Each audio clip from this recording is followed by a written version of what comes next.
There's lots to talk about in this week. It's earnings for a lot of the big media companies. Most of them are pretty good, actually, not as good as the chip companies, I got to say. But big news, Ted Turner, the giant who transformed television, is gone. Vertical dramas, the next hot thing that's coming, we think, is arriving this week, particularly with the verticals drama market starting on Thursday. I was also at a conference for people who are investors in a whole bunch of stuff that has nothing to do with the stock market, and they're looking for uncorrelated things. And boy, can you invest in the entertainment business and all the mess that's going on? Meanwhile, Disney is looking for an app to be the one. Paramount still thinks it can make 30 films a year. And Dan has a little bit of stuff from the IAB.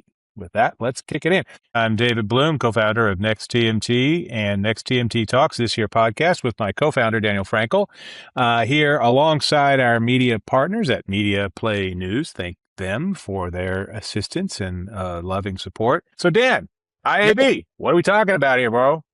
Well, they've determined that digital video, social video, connected TV, online video, it's a growing. It's now, as we know, the dominant form of video in terms of advertising sales. The Interactive Internet Advertising Bureau, Interactive Advertising Bureau. Who cares? I think it's the I. That's all we know. It's the I. It's ever evolving, spelled with an I. It's I-volving. Oh, these are decent little surveys they do. They poll this time every year about 360 advertisers who spend at least $1 million in the U.S. market and ask, where are you putting your money? And social video, they asked them this question for the 2025 survey. And they asked them, what was your must media plan buy? What must you buy? And social video was mentioned 62% of the time as the must buy. CTV, 68%. This year it's inverse, 69% for social video, 61% for CTV.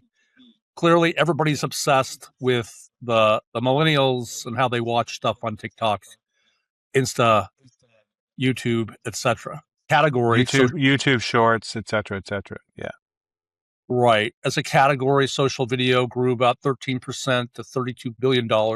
That's projected spending for 2026 versus 11% category projected growth for CTV, $29.3 billion.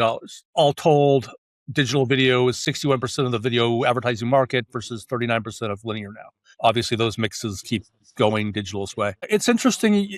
Everything you hear, everything you see, concentration on getting archival libraries, content onto the vertical format, getting it onto mobile in general, and serving this demographic. It's I think, going to be the discussion for the next couple of years. I mean, I don't know what happens in CTV, and it's not going away. We like the premium content you get on there.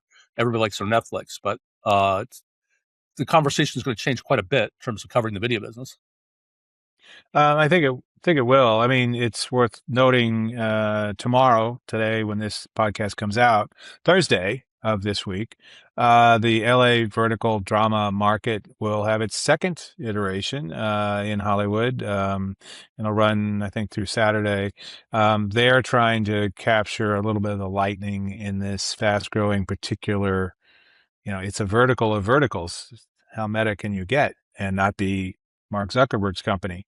But they're trying to capture a component of a business that is starting to draw a lot of independent creators who are bootstrapping operations. I'm getting, promotions or PR releases about, these guys have put out something. It's a musical. It's a vertical musical structure, So I guess every minute and a half, the song changes or it stops, and you've got to hear more of the song, or it's horror, or it's this, or it's that. So they're getting beyond the sort of romantasy, fantasy romance stuff that is the bread and butter, has been the bread and butter for the thing. It's interesting. You mentioned to me Evan Sparrow, the media cartographer, has walked back some of his scorn for the business, in part because the business has changed so much. Back in February, he was, I think rightly, raking over the coals the not so great business model of the Chinese-based companies that were offering this stuff, crummy production values, poorly written, poor acting, Right. but built on mobile game, fishing for whales kinds of economic models that really weren't the most satisfying aesthetic experience. And it is already Unsustainable. evolving. It's evolving, and so he's kind of walked back some of that, I think. And we'll see what it looks like if the economics are still great. The fact that they've now got a union oversight with a SAG-AFTRA special contract will change some of the dynamics here. Also, and some grown-up companies are involved. So there's that. So they're trying to capture an audience that sometimes likes this whole horizontal thing, but maybe they're more like this, except when they want to watch, I don't know, Lawrence of Arabia on Netflix or something. I Possibly. don't know. I mean, YouTube's connected TV revolution over the last couple of years has always been explained as, the millennials just grew up and got their own TVs and they control what they watch in the living room. And ultimately, you choose the best screen in the house. How much of this phenomenon is that? Well, I mean, is vertical really a choice? Is the question. Is that something that I want It's to be it's all a choice, Dan. It's all a choice. You I should know mean, that. a lasting choice. How about that? Let's term it that way. All right. But there are some pretty serious numbers watching on a horizontal screen.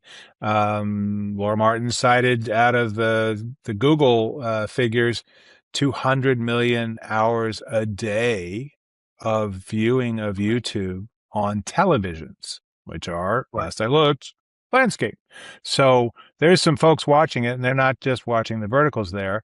There's new tools, though, to make it easier to chop and put those things up. Obviously, Netflix and Paramount and Disney Plus are all using verticals, though, as you pointed out in our weekend issue. Maybe they're kind of missing some opportunities here by only using it to promote stuff as opposed to using things that are That's where the native to big the format. Yeah, gold native rush to the is. format and AI-driven original. Yeah, yeah. tools that do it for you. You just push a few buttons, say a few commands, it scours your libraries and makes you money. Yeah, it reframes it, outputs it, wraps it in the appropriate look for, captions it, translates it if needs be, gets it ready for TikTok, gets it ready for Instagram, gets it ready for Snap or whomever, and boom, boom, boom, and gets it all ready. Then you go. So that's very slick. That is something. That's a business that is mostly about promotion and cross marketing, but the originals, the kind of stuff that'll be at the LA drama market, vertical drama market, are really the ones that have a chance to be interesting, I think. Everything else is just slices, bits and pieces from existing IP as opposed to making new stuff. I would like to mention on here that I moderated a panel at the Uncorrelated conference on Monday that You included a guy. I did. I'm a moderated a panel? moderator. It's Tuesday. It must be another panel. I've got two more coming next week. So, so the one this week was included people from an immersive, a longtime veteran of immersive experiences. She used to be an executive with Netflix on the production side, Christina Lee Storm. She is not incidentally a governor of the TV Academy's interactive media or emerging media peer group. Which is still the biggest of the peer groups, I think, beyond the actors. A guy from CAA who just came on over there after years in three startup exits, came on with a focus on the creator economy. So one of the biggest talent representation firms in the world is now full on into figuring out how to use the creator economy to build new businesses and new opportunities for their clients who are coming out of that space.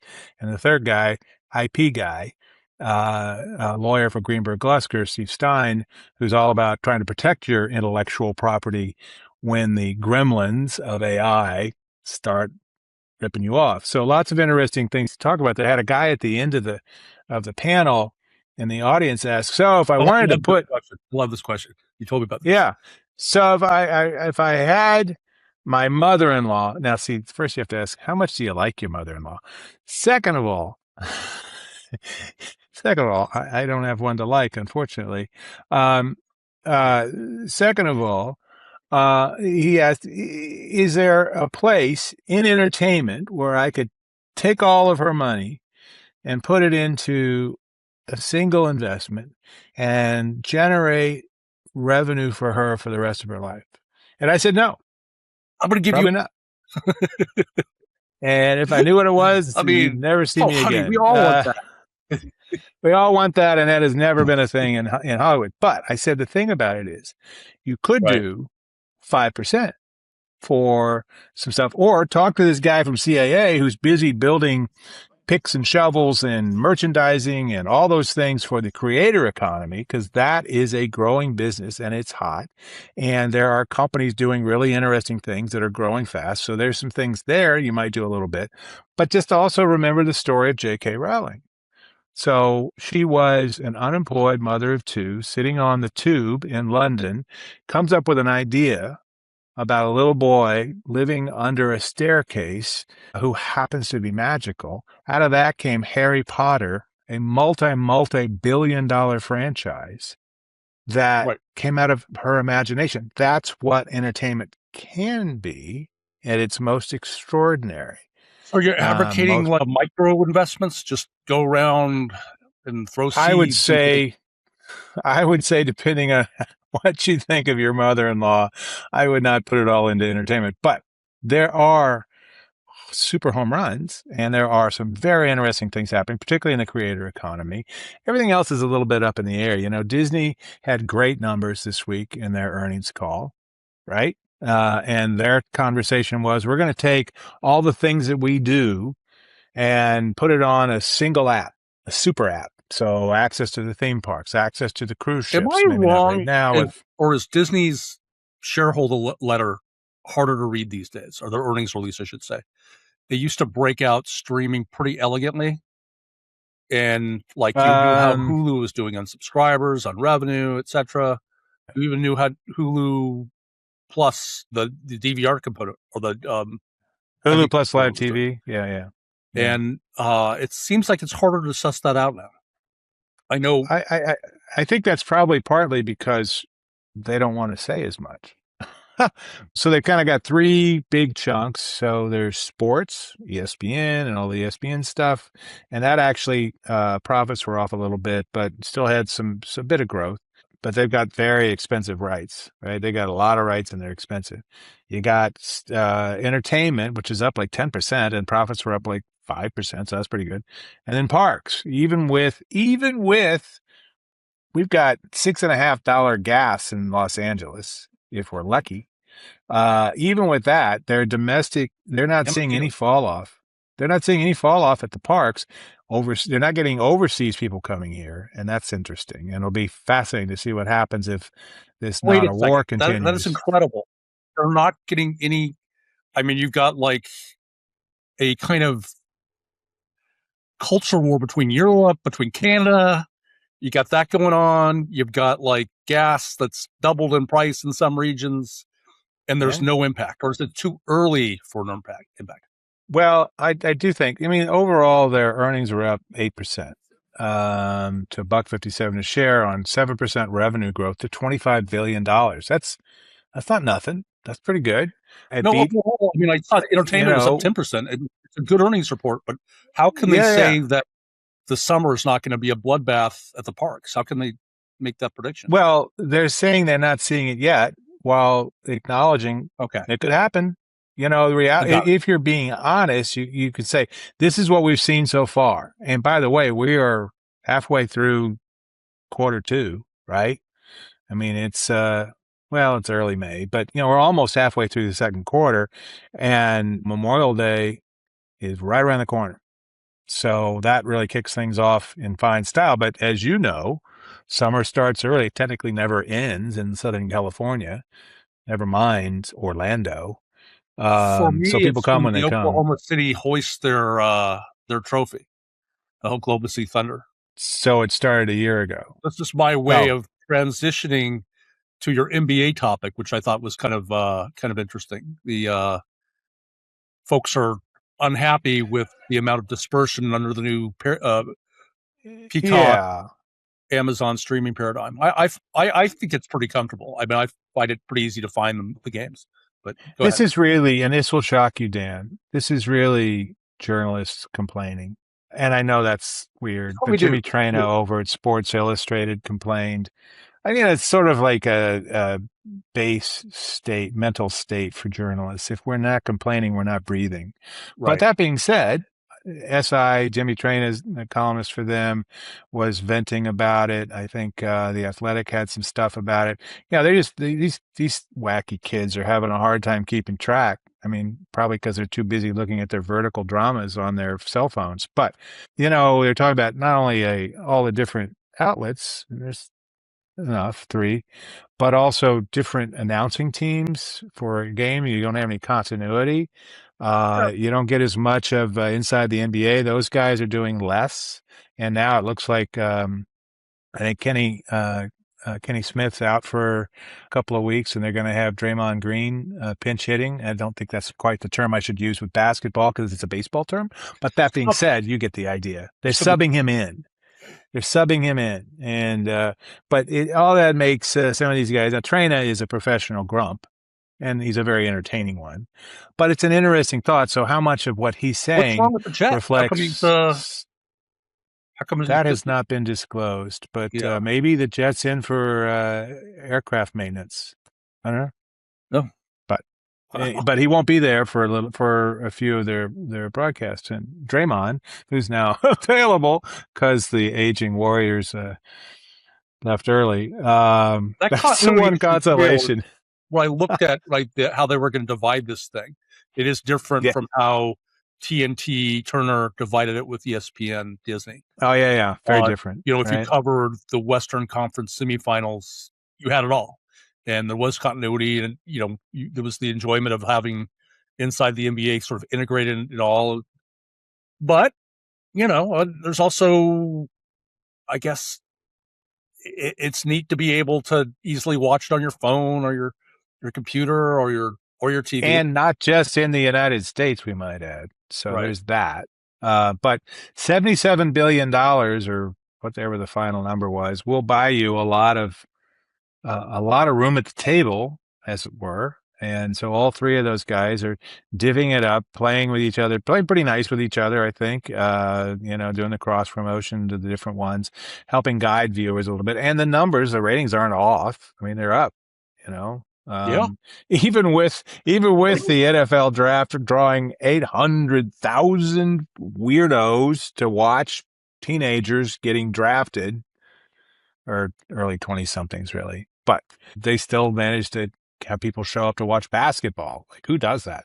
So the business isn't gone. I was speaking of things that surprised me. Paramount's chief, David Ellison, reiterated in their earnings call their plans to make 30 films a year once they get through with this thing, and still believes that they will merge before the the ticking fee kicks in after the end of the third quarter.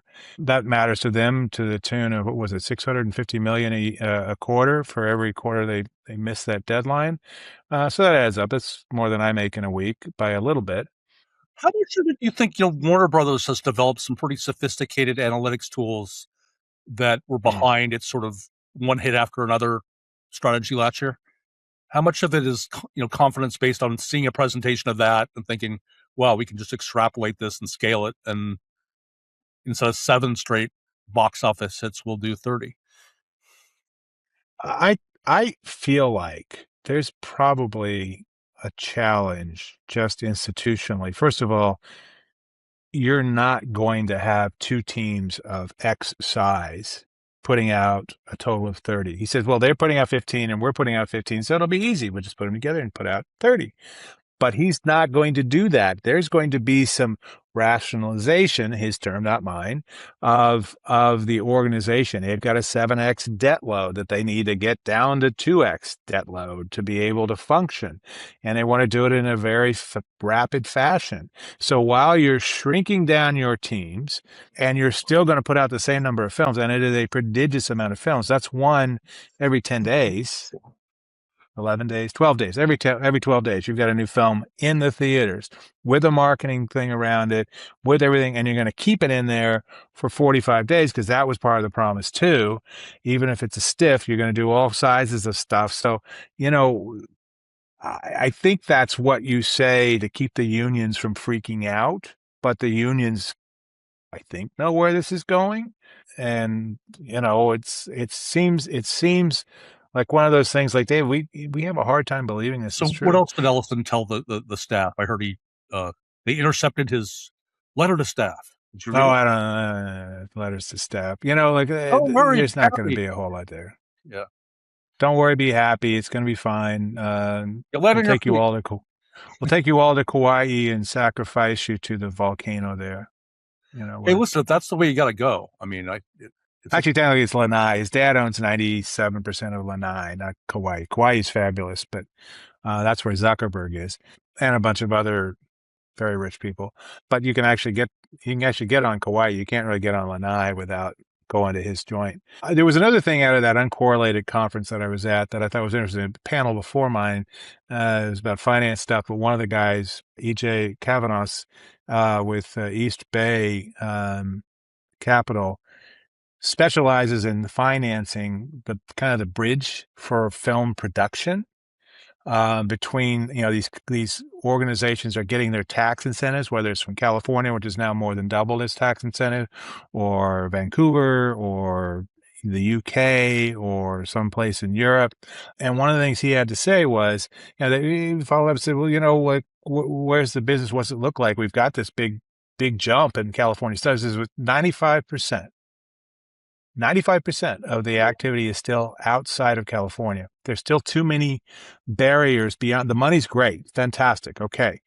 But you've still got limits on it's only below the line cost. You can't have anything going to the stars, the director, any of those expenses, because politically that's hard to pull off, apparently. Who knew?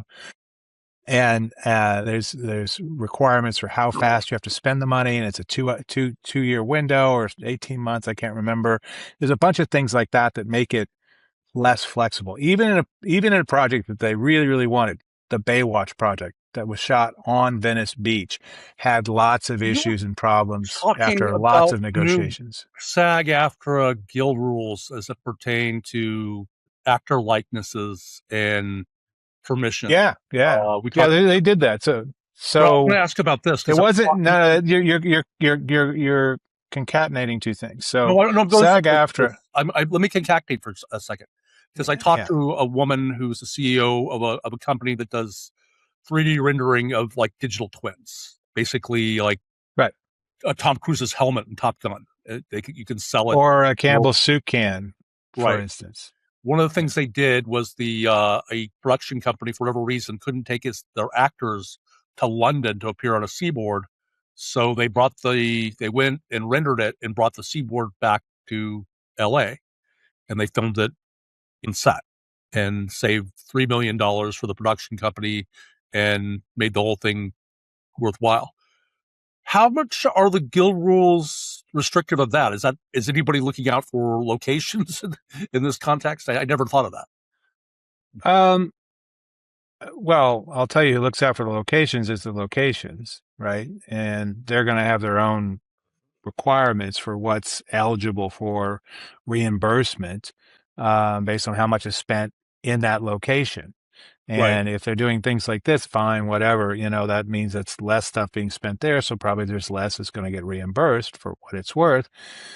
But that's one of those things the locations get to look after as they try to swipe more of the stuff. Part of what you were talking about, though, was kind of an overlap. So SAG-AFTRA has agreed in principle to a contract, which is great news. It came out over the weekend.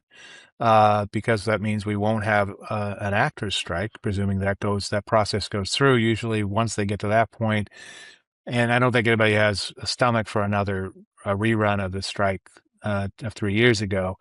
But it was all about AI then. They've come to some terms. They were able to figure things out. So that's great news.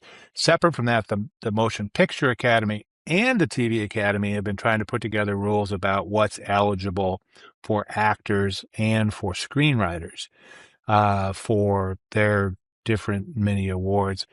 And those are also about trying to focus on the human creation, the human creative components of that. So there's lots happening in that space. It's not that exciting, but it's really pretty important for trying to envision what do products out of It's a Hollywood sea look like? change, David. It's a sea change. It's a revolution. It is a revolution separate, and Hollywood's holding on to the less revolutionary part of that as long as they can. And how that plays out, I think, is going to be interesting over the next few years. The real problem is they're doing that for big productions, and this affects Disney and Paramount and Warner Brothers and Netflix. I mean, I'm seeing conversations out of like on CNBC talking about, well, Netflix is in danger of all the AI slop undercutting the value of the company. Its shares have been completely flaccid since they lost. I mean, you'd think that no longer having to commit to spending 72 billion on a bunch of old IP would make them free to go do what they want to do, particularly if they're going to buy back another 25 billion in shares in stock, which they said they're going to do. But they're kind of Are you rocking saying along. that slop is slowing consumption? I'm saying that Reed Hastings' long contention that the biggest competition was A, sleep, B, TikTok, C, video games like Fortnite. Right. All of that's Those are all of that's commanding. still true. Yeah. Slop is commanding attention, essentially. You slop on TikTok and while you sleep is is an even bigger competition and for Netflix. And the investors are now I don't think jumping on is like, what are you going to do to drive the next thing? You've gotten some sports stuff, and that's great. What are you going to do to drive the next thing? Apparently, investors, because the shares of Disney jumped up 8% today, they believe Disney, with that one app to rule them all, might be able to drive heavier engagement. And if anybody could do it, given their fan base, Right. you'd think they would be the ones. But it's still a question. I mean, the thing is, again, they've got live events. AI can't fake that very well. They've got entertainment, filmed entertainment. Okay, fine. It's Fake Hulk is fake Hulk, but it's still Hulky. But you've got in-person experiences on cruise ships, though maybe not with a hantavirus, and you've got all your resorts and theme parks. So you can't do anything with AI on that. So that's the biggest part of their business. So, and they're also and betting that with all this legacy IP that lends itself to different formats, that they'll figure out a way to make it appealing on social. And I mean, outside of people robbing their properties and doing it in an authorized way, have they do they have any examples of that happening? Does anybody have a meaningful example of a legacy piece of IP that they legally stuck out on TikTok, on Shorts, wherever? Well, we had about 6 weeks of an example with Disney's deal with Sora before OpenAI said, compute's really hard to find. We're giving this stuff away over there, and video eats a lot of compute. So we're going to blow off that $1 billion deal with Disney to go for the $850 billion valuation we think we can get if we go public. Right. So, but we did have a few weeks there of conversation and examples that were something. I didn't see a whole lot of studies, not like anybody had time to study any of this stuff. It was what was it, 100 or 200 non-human Disney characters that were available to do things with. And I think you're going to see more experiments with that. I suspect that Josh tomorrow will try to figure out other opportunities that do it in a way that's IP protected. Yeah, I think Um, it's all theoretical, and I'm not saying it's not like they have powerful technology and analytics now to help them do this, and tools to yeah, like make it cost effective and manage all the rights and everything and yep. distribute it. but there's no um, proven examples. I think that it's going to be wildly successful. I'm not saying it's not. Well, it's also it's a little early, kids. You know, like there's no proven examples. Okay, 3 years ago, Chat GPT 3, which was technically GPT 3.5, 3.5 years ago, debuted, and everybody went, "Holy crap, this might be a thing." And then ever since then, they've been building and they're spending a couple of 100 billion. I mean, Meta is going to spend a couple 100 billion this year. Amazon spending 150 billion. I mean, they're spending crazy money on building out the data centers and infrastructure to provide the mother's milk, i.e., compute and inference. Today, the stock market went nuts because of a new deal that sent all the chips up, sent all the most of the companies doing the various Have you been the following hyperscalers. this? I know we mentioned it over the weekend, but this Elon Musk for Sam Altman trial in No, Oakland is getting it's pretty no. good. Musk went from over 60% on Kalshi, likely to have his suit against OpenAI. He's suing for $150 billion, contending that we all started this thing with my $38 million as a nonprofit for safe, responsible AI, and now you've got this IPO happening for a for-profit venture uh, worth up to $1 trillion in valuation. And Mhm. they said he was likely to win it according to Kalshi bettors for what that's worth, and now he's down to below 35%. So I thought that was interesting. The testimony this week is interesting too. Greg Brockman, the president of OpenAI, and he's one of the defendants. Was asked by Musk's lawyer, you have a $30 billion stake in the company. Do you think you deserve that?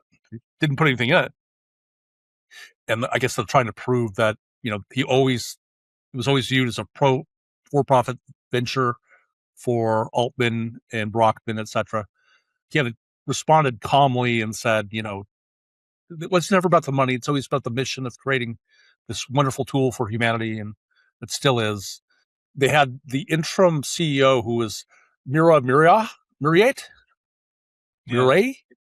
She was interim Maria. CEO for 5 days in November 2023 when the board sacked Altman and he went to work for Microsoft, and then investors threw a fit. They brought him back. And she said that he was kind of two-faced. You weren't sure if he was saying one thing to one person, another to another, and he sowed chaos. But at the same time, she didn't want him to leave. So a lot of like intense, kind of compelling human drama, which is always the case when you allow things to Yeah, go. but you know what? Here's This is what this is.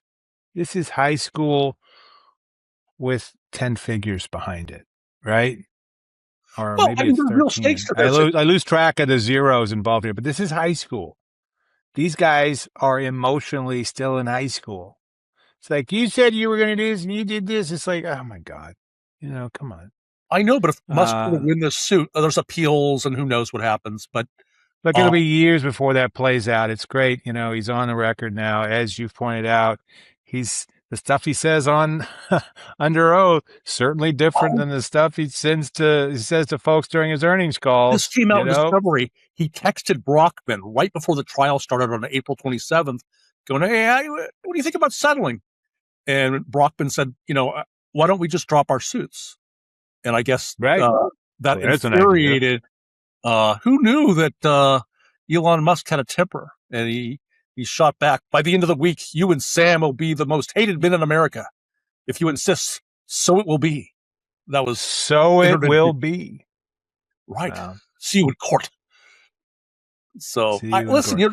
This is a company that's going. Like I said, it's got a massive valuation at Yeah. IPO.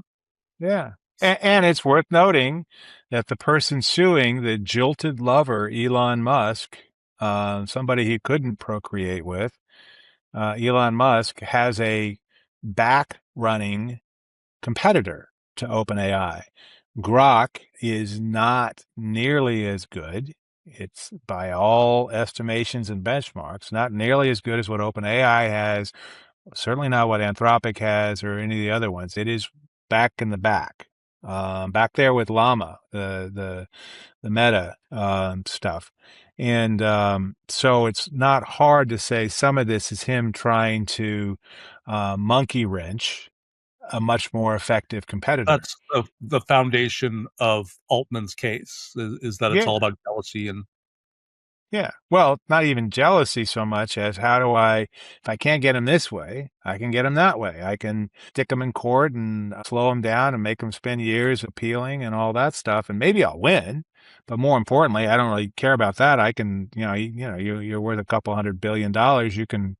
You can afford a lot of lawyers on a case that may not be that great if it's going to undercut one of your biggest competitors.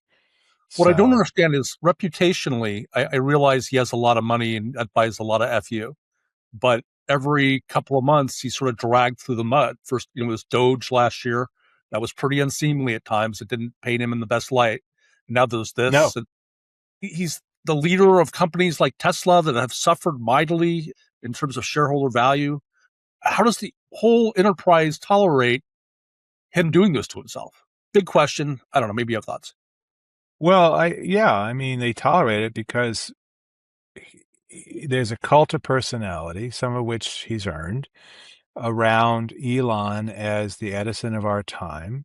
He might be a few other people who are more problematic. The Edison was no Edison wasn't a perfect little patsy either, but which is why we have Hollywood at all, because everybody left at New Jersey and New York so they could get away from his patent agents in the film business. But Right. he's the Edison of our time. But he's had to mush together several of his companies to try to prop up and say they're all kind of interconnected, and to some extent they are. And that's driving what they expect will be another gigantic IPO. But, his personality is such that he's probably a little closed off. When you are at that level financially, you are also in a real bubble about, who's talking to you. Well, all your enablers and factotums and all the rest who aren't going to tell you no for anything. And so you don't always you don't always kind of get how you're coming across to people who aren't trying to get money from you or sleep with you and have a child to get money from you, for instance. So again, he's got a lot of talent and a lot of problematic personality quirks, and probably not really tuned in to how that presents to a broader world. I get how So, it but he happened, has, but I what mean, look, he's eaten a whole lot of personal capital, though. There's no doubt about that, right? I mean, I mean, so people attached drive to it. around with, You think of Tesla, right? And it's hurt him here. Other places it's yeah. probably benefited him, depending on it became a political thing. But and it's the Well, it same worked. thing. Look, it worked in Montana, but they weren't going to buy electric cars, right? So the place where the Tesla audience was is the place that most hated all the things he was doing last year. Now they drive around with stuff like, "I bought this Tesla before Elon went crazy." I've Right. seen that little bumper, that specific bumper sticker that they put on their expensive car. They're fine cars, But while he was doing that, the Chinese were busy eating his lunch. There's 30 companies in China doing EVs and much better cars in many respects. So, and they're in the rest of the world, and they have an opportunity in this country as well, even with the tariffs and everything. So Well, every company now, that he has, he sort of identifies. You'll get Starlink is a little less exposed to that brand damage, I guess, but still they are. I mean, you that's yeah. Elon Musk's internet company. It It's in is, but where does Starlink really benefit? In the wide open flyover zones that literally have satellites flying over them for connectivity that you can't get from your AT&T or Verizon or T-Mobile line because there's not a tower close by. But with Starlink, whether it's in North America or anywhere else in the world, all of a sudden you can get pretty good connectivity and watch your show, watch your programs, get your internet, target use your drone to target Russian invaders, et cetera, et cetera. So, Right. For a lot of people, it's a compelling product for sure. But Yeah. I'm just wondering, a lot of people have skin in the game. There's a lot of other investors besides Elon Musk that are wrapped up into this. And it seems like they would say no and work on him to like step back a little bit, have a more neutral kind of detached presence. You forget who ends up on boards, particularly for companies like this. It is, and also that Elon, the board wanted to give him like $1 zillion. He lost in court, went back and had the board re-give him them after they had a vote by shareholders. Tesla has an outsized proportion of retail investors, far more retail investors than the usual company, because that's part of the cult of personality. They believe Elon is the guy. Well, the guys on the board kind of think in the same way. They're very supportive of whatever you want, Elon. We're in the back of the car riding. We're along for the ride. And that's just what that is. So you can I see. invest in that. And it has been quite the up and down. If you just kind of track the last, I don't know, 8 years of share prices, they've gone up to like 500 and down to like 200 and back up and down and back up and down. It's a little vomit inducing if you're prone to motion sickness. I never get motion sick in my Hyundai Ioniq 5 EV. I'll just say that. Well, there you go. That's a very highly regarded vehicle that has become a very legitimate competitor. The Ioniq 5 and the Ioniq 6 are really good really good cars from a really good solid Korean car maker. I don't know about So, that. They have this thing called the ICCU. It's a component of the car that fails prodigiously, and but other than that, it's perfect. So, anyway, sing us out, yeah. Dave. All right. Well, with that, we will wrap this puppy up. I am David Bloom, co-founder of Next TMT and Next TMT Talks, this year podcast, here with my co-founder, Daniel Frankel. And speaking on behalf of our media partner, Media Play News, thank you guys again over there, TK, for your support and loving sharing of this podcast. You can like, share, subscribe, comment. Love that. Love all that. Little interaction with the folks out there who are perhaps no longer own their Teslas, or do. I don't care. But do all that. You can sign up at nexttm, as in media, t.com, to get our newsletter, our twice a week newsletter, for free. And you can find us on YouTube. You can hear the audio version of us on Apple and Spotify, on